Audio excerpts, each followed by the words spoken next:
Welcome to the Advisor Summit, the podcast where financial advisors gain analytical insights and tactical strategies from the industry's top minds. Each episode, we bring you exclusive conversations with founders, C-suite leaders, and industry innovators, uncovering the trends, tools, and techniques shaping the future of financial advising. Whether you're looking to scale your practice, enhance client relationships, or stay ahead of market trends, the Advisor Summit is your go-to source for expert guidance and actionable takeaways. Hello. We are so excited to welcome Anthony Saccaro, the president and CEO of Providence Financial, to the Advisor Summit. Thanks for coming on. I'm so excited to have a conversation today with you. I am as well. Erica, thank you for having me. So we're going to go through several questions. It's kind of a quick, short format of a podcast, but we will run through them. And as we talked about earlier, I'm a big believer in being authentic and answering things truly and how it's felt. And we're going to talk a little bit about your relationship with us and how the first year has gone, all the bumps along the way, and also the awesome stuff that we provide. But before we get started, I would love to hear from you. Just how did you get into the industry? What are some of your huge goals for your company? Tell us a little bit about Providence and you and where you're headed. Yeah, thank you for asking. And I got to say too that I love the idea of this podcast because when I first started, especially if I could hear stories of other advisors and what they went through, I just think it would be hugely valuable. And even now, one of the favorite things I like to do on a much higher level is listen to founders of other companies, how they got started, what their background was, because you tend to look at the founders, Jeff Bezos, even on a much higher level, and Facebook founder, and you when you hear those stories, you realize it wasn't just all quiche and roses. Lots of so I do appreciate you asking and being able to share. I've been a financial advisor for 25 years. I started off in the insurance industry as a salesperson. I primarily was selling annuities. And that was it. It was all about, if I sold something today, I get to eat tomorrow. And if I didn't sell something today, I didn't get to eat tomorrow. And yet one thing I've always had is that go-getter attitude where I would be the one to go get it. And it meant that I had to make a bunch of cold calls, phone calls. I actually use the white pages, if you remember what those are. That's awesome. I actually use the white pages and just started going down the list of names. Then I figured, I found out that if I could spend $1,000 on a mailer company back then, they would send a mailer and offer something, free report or something. And for every $1,000, I got 10 to 20 responses back, people requesting this report. I would call them and no one would answer. And so then I realized that the best way to go out and start to get some traction would be to show up at their door. The first thing I learned as essentially a door-to-door salesperson is the first thing they do is when they crack the door open that much is, you put your foot in the door so they can't close it on you. And I'm not kidding. This was 25 years ago, but this was forced introduction. It was, but but the reality is this is how I started. And I found something to sell, and I was just so doggedly persistent. I remember at one point that it was my goal. I was not going to finish the day until I had 10 people open the door. Wow. And that was it. And that led to one sale after another. And eventually that was the foundations. I did that from 1999 until 2006. 2006, the scariest two things I've ever done in my career. And I did them both at the same time. Absolutely terrified. I got my own office. And so I had been going door to door and seeing people elsewhere before then. And I hired my first employee. Prior to that, what I realized I was doing is I would work a week and make a bunch of phone calls and schedule appointments for the following week. And then that following week, I would see a bunch of people. And then I was out of people. And so the following week so it was every other week, calls and then seeing people, calls and then seeing people. And something dawned on me like, well, what if I actually had someone else make the call so I could see people 4 weeks out of the year? Yeah. And so that's what I wound up doing, hiring someone. And it was the scariest decision, but the best decision. That was in 2006. And then from 2006 to here we are now, 20 years later, it's just continued to grow. And now I'm at the point where we're hiring advisors and I'm now training and mentoring advisors. So that's a little bit about my background. I started off selling insurance, mostly annuities. 2006, I got my Series 65 license, became a registered investment advisor. Started learning that side of the business, which I had never done. 2011, had accumulated $500,000 in assets under management. I mean, that's whopping 500,000, not 500 million, not 5 million, $500,000, because I didn't know what I was doing. Yeah. And at the early stages, I was so scared to invest money. I had a rule that if I'm going to take you on as a client, you're going to be such a small client to where if I lose all your money, you can't sue me, because of the last 13 years. So it's been great. So, that's our practice. Yeah, you've had huge success. I mean, and we, again, have just started coming in to help look through all of that. But I mean, you are growing. You're still in growth mode. I mean, and also your story, I think when you get to this size, your team doesn't know the story, right? Like what you had went through and how you really started, and they see you being successful now and having all these processes in place. But the truth is, many years ago, it started just knocking on doors, which is very scary. And I say it all the time. Advisors have the thickest skin. You guys get told no more often than you get told yes, which is why I think your breed of people are just amazing. I'm just amazed by what you guys do and your resiliency. So you're still growing, but you're a process guy. As much as you're a sales guy, and as hungry as you are for leads, and as hungry as you are for growth, you also believe in processes. So talk to me about that balance there. You have to have them to grow. I've seen it. That was some of our first conversations when we started working together, but you're also very hungry. So how do you balance knowing processes are important, but also that you sometimes have to pour fuel on a fire? Yeah, well, the bigger I've become, the more we've grown, the more processes become important. Everything today should be process sized. I don't know if that's a word, but process sized. But anyways, it should be a process. Everything down from the very minutia of when someone calls in, where do they go? How do they get spoken to? When they get on the calendar, and we have a lot of processes in place. I'll give you just a couple of examples.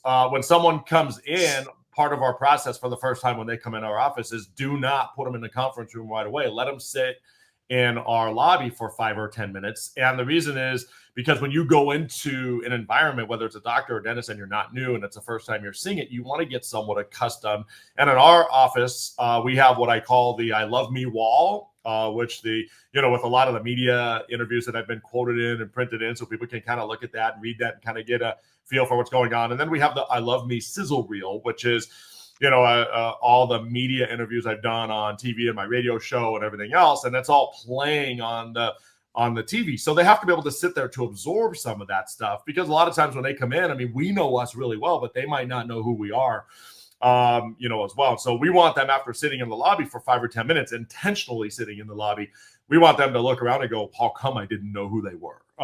Because they seem to be everywhere. So it starts in that lobby, and that's our process. It's so easy for someone to come in and for the advisor to want to see them right away that the receptionist then takes them and puts them in the conference room, or puts them in the day office, or brings them to the advisor's office without letting them have that ambiance to kind of build themselves. So that's just one little example of what a process is, and how process, how the entire process can help you overall. So we are process driven. It didn't always start that way, for sure. When I was trying to feed my family in the early days, there was really no process. It was just me going out and calling on people and knocking on doors. The one thing that I will say that I did fairly early on, and I did it for years and years, maybe even a decade, maybe the first 10 years of my career, but really, really, really helped me. I mean, like, really helped me.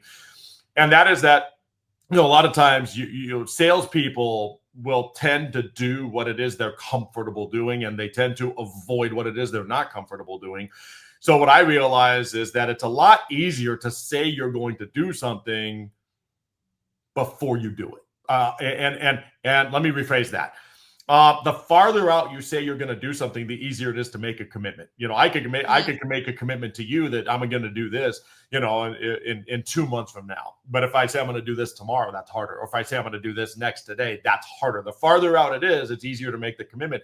So what I realized very early on is I would spend a half hour to an hour every night. It seems like a ridiculous amount of time, but it was well worth it. I would spend a half hour to an hour every night with a yellow pad, and I would write down in 5-minute increments what I'm going to do the next day. And I had it all listed down. I'm going to make this phone call to this person here. I'm going to make this phone call to this person. It was literally person by person.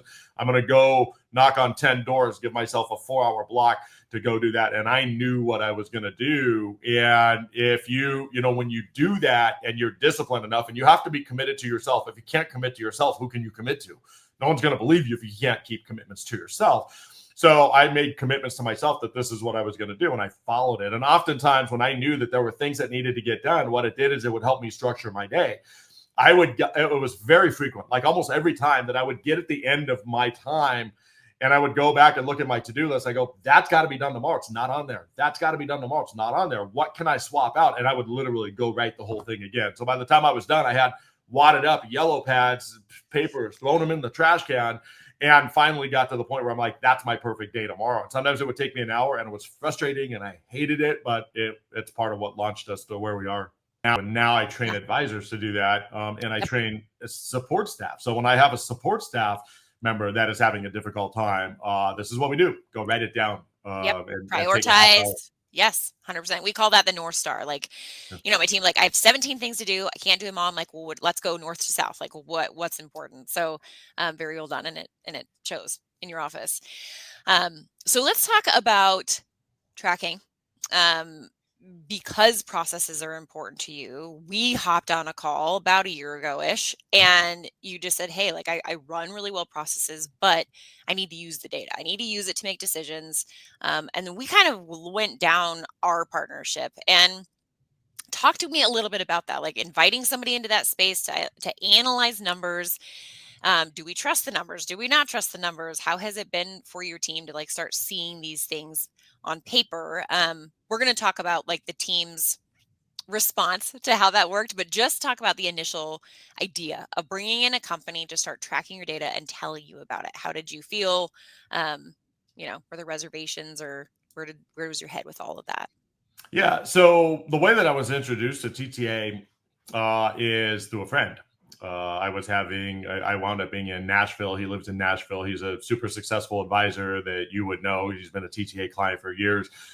And literally he had his computer there and just popped it up and showed me. And I had been using metrics. This was not the first time I was familiar with metrics. It's just TTA did a lot more than what I had been doing, and gave me a lot more information than what I had been doing. So when I saw it, I just fell in love. And I don't think a week went by before I actually became a client after that particular referral.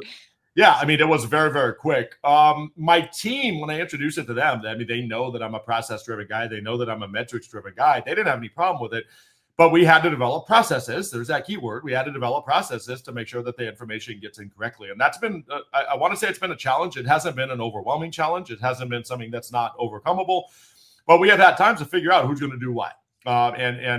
Right now, if I were to try to tell you what that process is, I'd fail, because I'm not a part of that process. I don't put anything in there, and I don't tell them. I do tell them I don't want to put anything in there. Nor should you. Yep. Yeah, or should I? It's not my role. So I'm not exactly sure what our process is, but the reality is, I guess when you have processes, the whole point of processes is that the owner, CEO, president doesn't have to know what they are. I can't know every process, but what I do is when I see something break down, or when I see some information that I want that I don't have, or something that's not there, pending people are oftentimes still pending when they're not pending. And I've had to go back multiple times to my staff and go, why is that person still pending? Because they're not still pending. And so, so the reality is that's an upgrade of the process. So because of this. And now it's my job to fix the process, or it's my job to let the manager of that department know this is what needs to be fixed. You fixed it because I want the information. And next time I look at this column, it better be all current.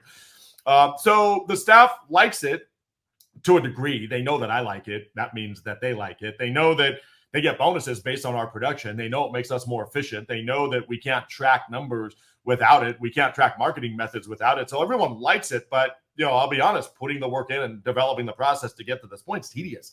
Yep. But once you're there, it's worth it. And I don't even know how to define there, because I almost virtually no time do I go in when I don't have additional questions about things. But what I really like is that I can fire a question. I use a lot of Loom videos, and instead of me sending questions directly to you or directly to TTA, I usually go through one of my managers, because I know that if I go directly to TTA, then there's going to be a response back, and I don't have time for the back and forth. I will give it to my manager and go, hey, this is what I want. Find it out, get the answer, get back to me. And I eliminate all that back and forth in between. And I've been told by my staff, the people who handle this, that you guys are super responsive. You've never said no. So, so sometimes there is some confusion, but my team members like it because they know that I like it. And we've got our process dialed down to where it's really not cumbersome at this point, but we had to develop a process to get there.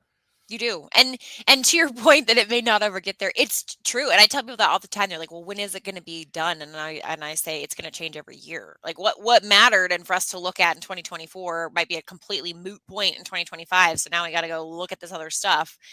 And that is tracking. It's movement, and it is continual, and it never really ends as much as people want it to. I mean, and you understand that. I think it's hard for the team sometimes because like, man, I feel like we're constantly changing and we're constantly, I'm like, well, that's the deal. That's the deal with tracking. So, and it is hard and it is tedious, but what it does do, and you said this too, and I agree with you, it forces you, whether it's you or your team, to create a process for something. There's so many offices that we go into, and yours was the least of them actually, that don't have a process. Like they don't even know where to find something, right? So we have to go back to square one to say, okay, where do we find this person, or how do we know who gets the information to know if they're qualified or not, or whatever it is. And so I want to give a kudos and gold star to you guys, because it was, as much as you do feel like it keeps changing from our end, things were pretty well squared away.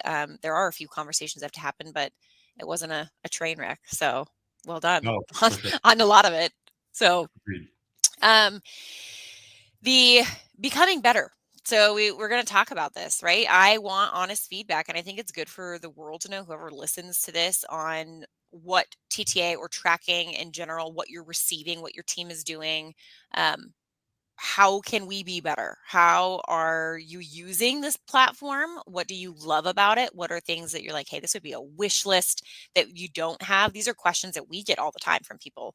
And we're using this podcast as a space to answer those questions for people. So from a live client, what do you love? What are you getting? Are you getting the stuff that your friend from Nashville had? Are you getting more than that? And then where is it lacking? What would be a dream list for 2025, 2026 for you? Yeah, no, good question. So what I love is the fact that you guys will customize it the way that we want. That's one of the things that's huge. You guys have a phenomenal base, phenomenal starting point, which is something that I couldn't even put together as well too. And so it's a great starting point, and then you will customize it. We have not customized it to the degree that I think we can, and that's something that I'll mention in a few minutes. But I was having conversations with some friends of mine who I actually referred to you guys. I've referred multiple advisors to you, but this particular couple signed on. And they were talking to me about some of the customizations they've done. And I was like, yeah, that would be cool. I really want that. So I haven't utilized you to the degree that they have. What I think could be easier is I'm good at looking at the numbers, but I'm really not good at translating the numbers.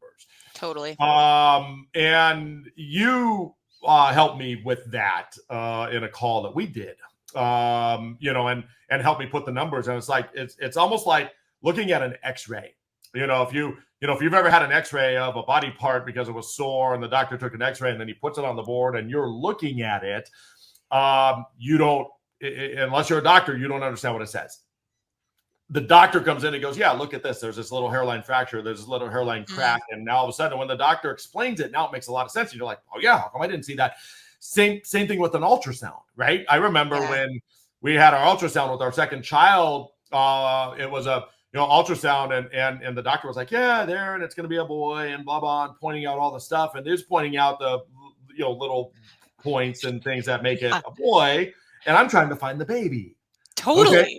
I mean, it looks like the Milky Way to me, right? And it's the same thing with the metrics. It's all there, but I can't translate it. And when I'd come in and basically walk through and pointed out all the prospect journey, the advisor journey, the source journey, that's something I never looked at for the last year. And because we had that conversation about it, I now look at it. And what I thought was good was not good.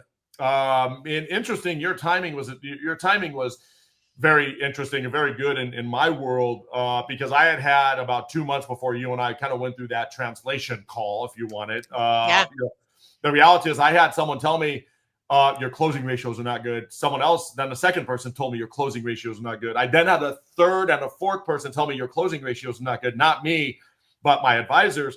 And but I didn't really know why. And you came in and all the metrics, you said this is why. And the reason is because we're trying to push people to second and third meetings that don't even qualify and should never have gone to a second meeting.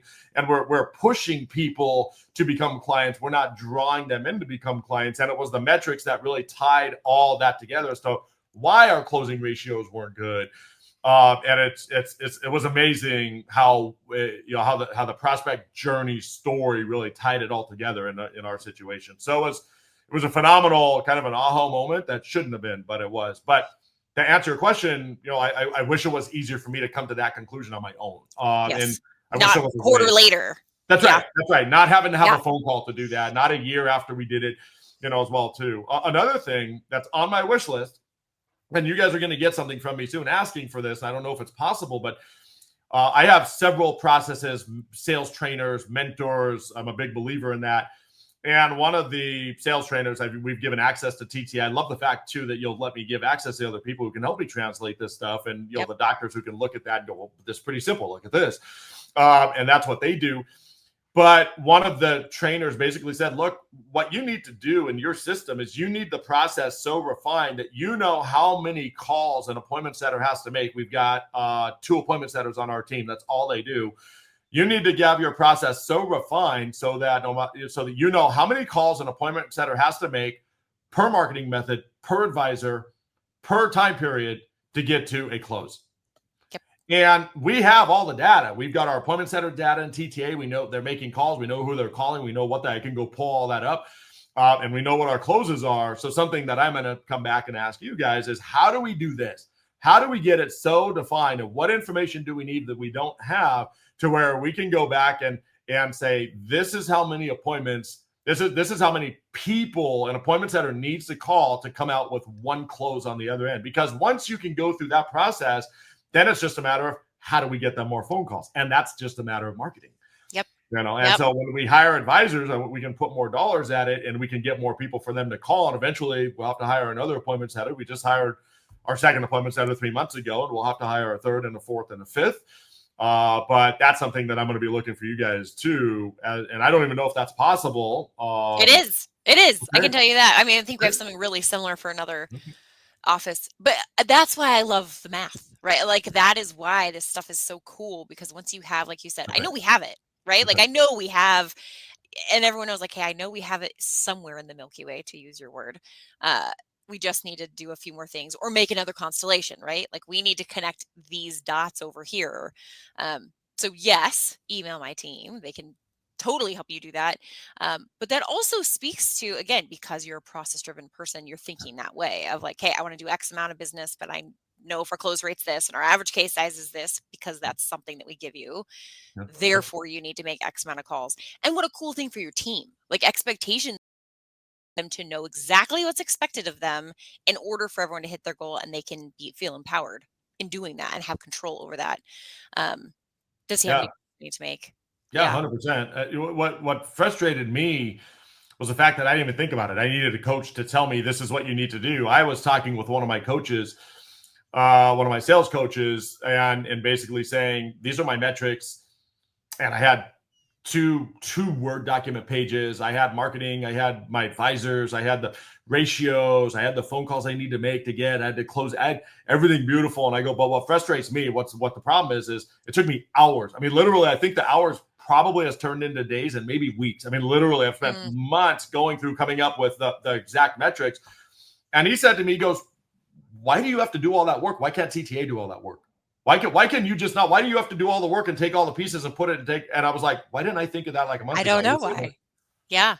And that's a good question. I know last year at one point, and and I should talk to the team about doing it, is they did like a webinar on all the different ways that our clients are using the platform, right? And so that, could be something too, where it's like, hey, this is how so-and-so is using it. This is how so-and-so does reverse engineered marketing.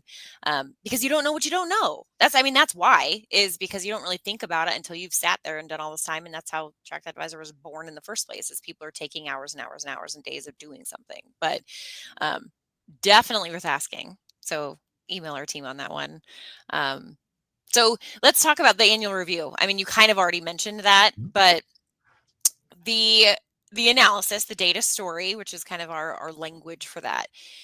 I like how you put that, of like a doctor coming into an ultrasound. And that's how I feel sometimes too, is that we're coming in and I'm so used to it looking a certain way. And I'm so used to all these things. So to me, it's just second nature. And for you, it's kind of like, oh my gosh, I didn't see this. And so you opened that door. I want to talk a little bit about you pushing people to the second meeting. It was a great strategy. You're not alone in that. A lot of advisors do that.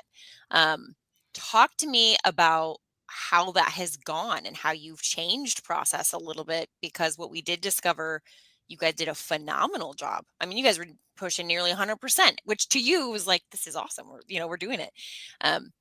One, swallowing that pill, right? For me to come in and say what you think is great isn't awesome, therefore this is low. How do you respond to that? And then tell me what you guys have done from a process standpoint to start getting that moving the right direction. Yeah, what's interesting, you were a number of steps down the line from where we had actually started. I realized that there were some issues. I didn't know where the issues were. So I had several coaches, and I've got three coaches in different arenas that all help me. One of them is a sales coach. And that's what he talks about. And one of the first conversations I had when I started having this problem a couple months before you and I connected on the annual review is the fact that we need to start disqualifying people instead of qualifying them. And at the same time that he was teaching me this, I went to a 2-day sales training, myself and maybe 8 or 10 other guys. And that individual was using the idea of the fact that, if someone is drowning and you've got the life ring, they're not going to be asking you what the brand is of the life ring or what the color of the boat is that you're going to pull them into, because they realize they have a problem. And as soon as they start asking you about your fees and how long have you been in the business and, what about this and what about, they don't have a problem. And the whole point of sales is to identify a problem that you can help them solve. And what we've learned through the several sales events that I've been to through my sales trainers, we've learned that what we've been trying to do is trying to push people down underwater to create a problem so that we can then throw them our solution.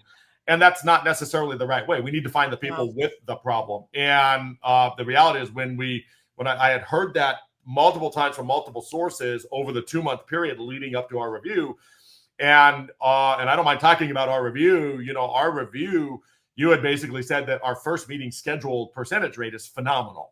We're getting people to the first meeting. They're not canceling. We're above benchmark when it is first meeting. But what's supposed to happen from the first meeting to second meeting is we're supposed to DQ people from the first meeting. We need to identify the people who are really potential clients in the first meeting, and not all of them are going to be potential clients. And I think your benchmark is like 60%, if I remember right, of the people 65. that... Yep. 65. So people that keep the first meeting, only 65% of those should be people that go to a second meeting. Well, my advisors, the percentage was 80 and 90%, which means we're pushing all the wrong people. And the person to blame for that is me, because I'm the one that was training the advisors pre-TTA, pre our call, which only happened within the last 2 months, I think. Pre our call, my teaching and my training of advisors was, if they come to a first meeting, you want to get most of those people should come to a second meeting. You should have like 90% of those people show up for a second meeting. And through the entire process, and then you were the linchpin, you were the caboose on this entire train that basically said, no, you don't want that. And the light bulb went on. And I went back to the advisors. I go, hey guys, sorry, what I've been teaching you is wrong. So the practical outcome of that is one of my sales trainers that teaches how to sell, but from a non-sales example, how to ask more questions, how to get people to discover that they have a problem, how to take a problem and make them realize that the problem is really bigger than they think. And then don't sell a solution until you actually have the problem, and ask more questions. And, all the things about the fact that, if you're talking, you can't be listening. And 70% of the time you should be listening. The other 30% of the time that that you should be talking. And you always want to seek to understand the other person before you seek to be understood. And all of that process that I've been training, that I've been going through, that culminated in the fact that, okay, you guys showed me that we are trying to push people across to Paradise Island and not beyond Paradise Island, calling them. It's the wrong way to do it. That has led to me signing up my advisors in the same sales process, which is a year-long sales thing. And I've now tangibly put my advisors in the sales training, and they're learning it so that I don't have to be the one to teach them, because apparently I wasn't teaching them well. Well, but we're all learning, right? I mean, that's the journey. That's the whole point of the whole thing. And I love that. And I love that you're pivoting. There's always going to be pivoting. And we call it the top 3 turns. Like there's always going to be turning. But I'm excited. I'm excited to just kind of see how it all plays with the day. That's my favorite part about it, is like we can go back and see how everything shifts and changes from there. So well done on making that connection. And it sounds like there was a lot of people just along the way that have helped with that process. But as we wrap up, I have 2 more questions. The first one is, advisors who aren't looking at metrics, what would you say? When is a good time to start? Like, some of these are just single producing advisors. They don't even have staff. When is a good time to start looking at metrics and not even track that advisor? Track that advisor does exist for kind of the larger offices. We're doing multiple sources and multiple advisors. But from your standpoint, starting with knocking at doors, when is a good time for them to start really paying attention to the prospect story, or something more than just new business written? Yeah, I think you want to start right away, because if you plan on growing your practice, the reality is that you're going to have to keep track of metrics. Like, we're at a point where I would just have no idea how to run anything or make decisions if it wasn't for metrics, just because of where we are. And we're not a fraction of where we're going to be. So it would be easier to grow in. I really didn't start keeping metrics until maybe 4 years ago or so. You think about a 25-year career, not really keeping metrics until 4 years ago, just kind of going by pulse. One of the first things that I did, not with TTA, when I started keeping metrics, and I had another coach at the time kind of translate some of the metrics into me. He showed me that there was one marketing method we were using that was my radio show, that was producing nothing pretty much. And like, the moment I realized that, the moment I canceled the show, and I saved $60,000 that year, I literally, as a result of that, I didn't know that it wasn't producing anything. Yeah. So, and right now, if you look at our marketing methods, we probably have 15 different marketing methods that track that advisor tracks. I think we've been told by you guys that we have one of the more extensive lists than most advisors out there, because we do, and how would I know what's not? Right now, as I'm really diving into metrics, there are some things that I'm, trying to consider. Do I want to take off our plate? Do I not want to take off our plate as a result of the metrics? Early on, though, it's not about, when you're a solo practitioner, or you're a solo practitioner with one assistant, it's not going to be about how many marketing methods do you have and which ones work. And because you're not doing that, you kind of know what works, and you're scraping by on a budget. You're not rich. You're trying to go out. You kind of know which ones are working, which ones aren't. But what I think that you may not know is, you may not understand the value of the metrics for the purpose of following up in the future, and what clients to stay with and what clients not to stay with. It's so easy to get duped by clients.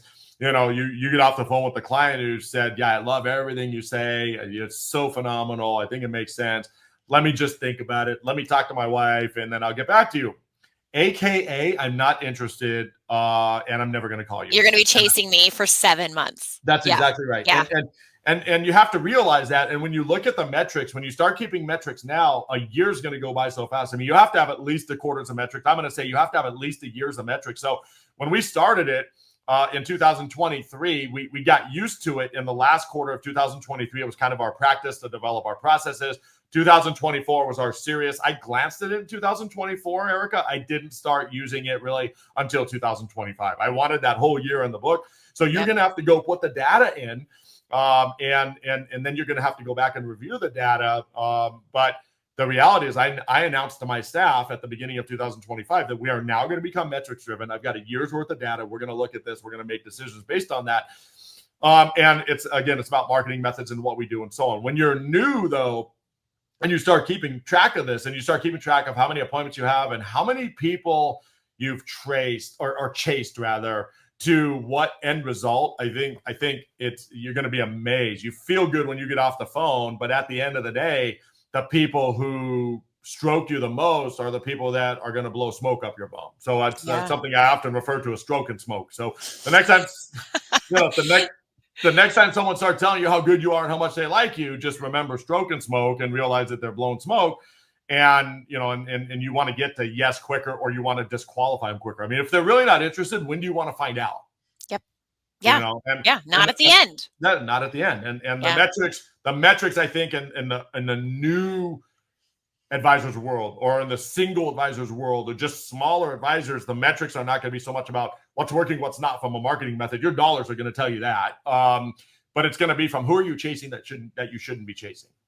That is such a good point. It's such a good point, because you're right. And you, when you're younger and smaller, you hold on to the stuff so tightly because it's not 1,000 leads. It's That's right. That's right. Can I throw one thing in?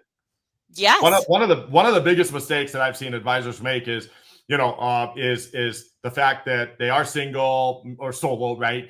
And they have this prospect that's on the hook, and I got nothing better to do and no one else to call, so I will chase that person. I'm the hound dog. I'm going to call that person 10 times, 15 times. You don't want to be the mosquito.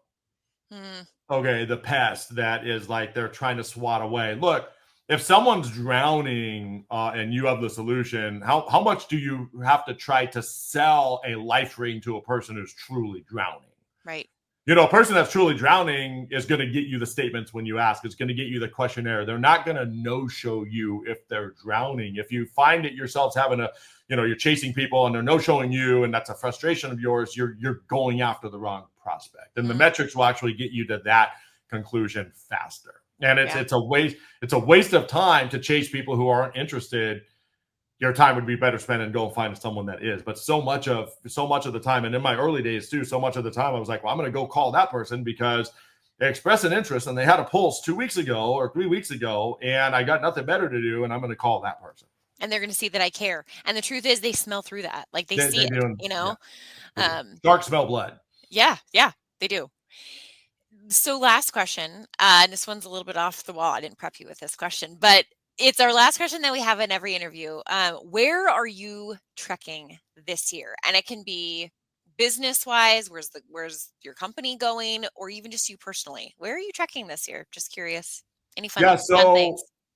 So good. So great question. Overall, we're at $54 million of assets gathered. There's about 20 million of it pending at this point, and $34 million of assets that have already been gathered that are closed.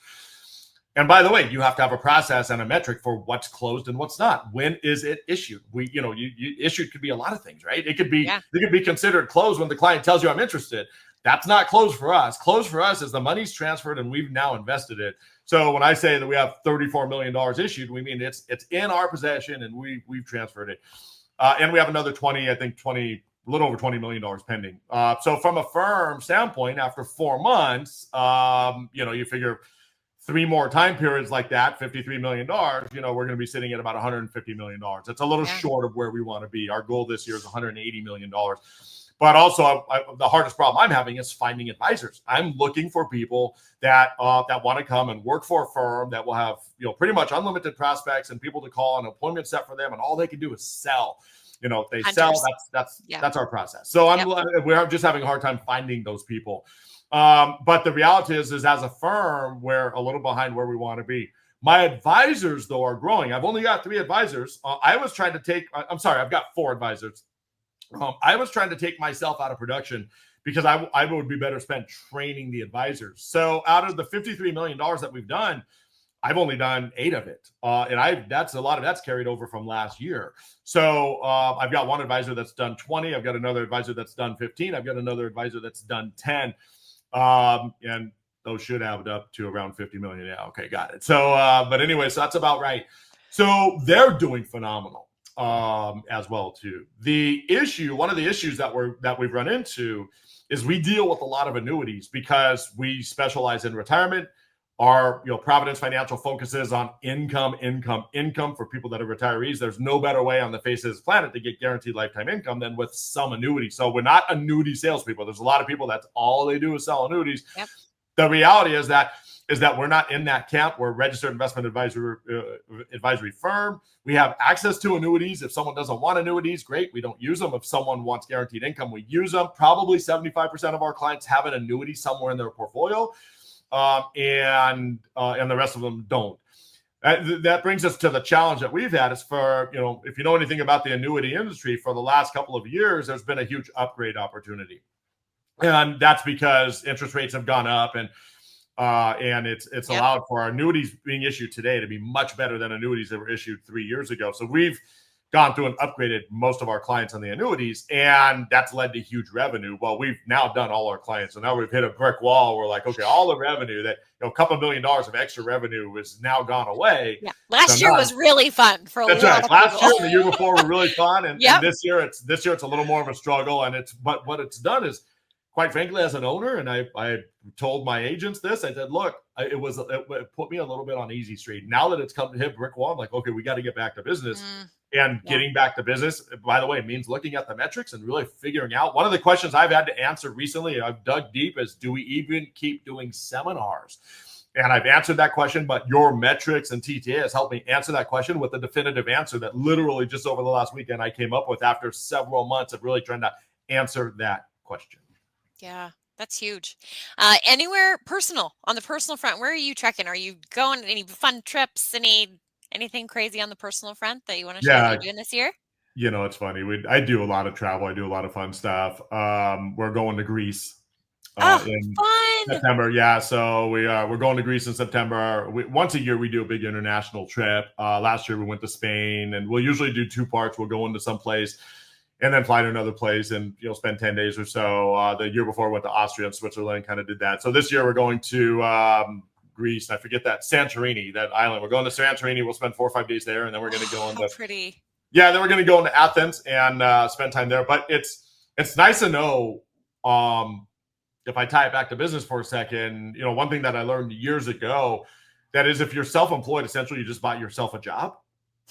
And the one thing that I realized is that I didn't want to be self-employed. And that's perfectly fine if you do. A lot of people do. There's a lot of responsibility in having 20 employees and having advisors under you that have to mentor and train. A lot of work. That's not for everybody, for sure. But the reality is I didn't want to be self-employed and just own my job. I actually wanted to be a business owner. And the difference, if you're wondering, what's the difference? If you own your job and you're in Greece, you're not making revenue. If you are a business owner and you're in Greece, you're still making revenue. I've become a business owner, and I can proudly say that out of $53 million that we are at in the first 4 months of this year, that I'm only responsible for, I think, 8 of that. And my ego, a couple years ago would have been but the reality is I want to be responsible for none of it.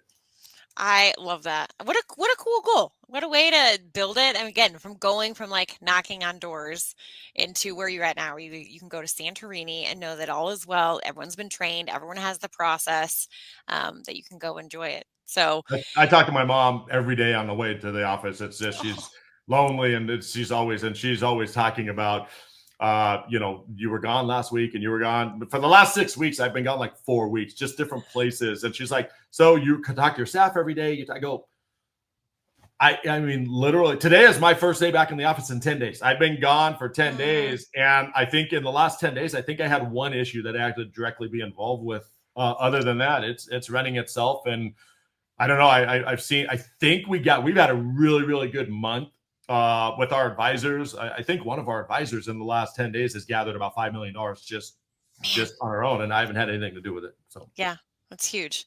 Well, you're on your way. Well done. Thank you so much for being on today and for your time. And I know people are going to find so much resource in this. Again, advisors need to hear from other advisors, and there just isn't a great platform to do that. So that is what we're trying to do here. So I just so appreciate your time, sharing your wisdom, sharing your knowledge, sharing your relationship with us and how it's been going. But best of luck to you. And I'm excited to get that new stuff up and running for you. But you have a great rest of your day. Thanks for being on. Thank you, Erica, for having me. Anything I can do, just ask.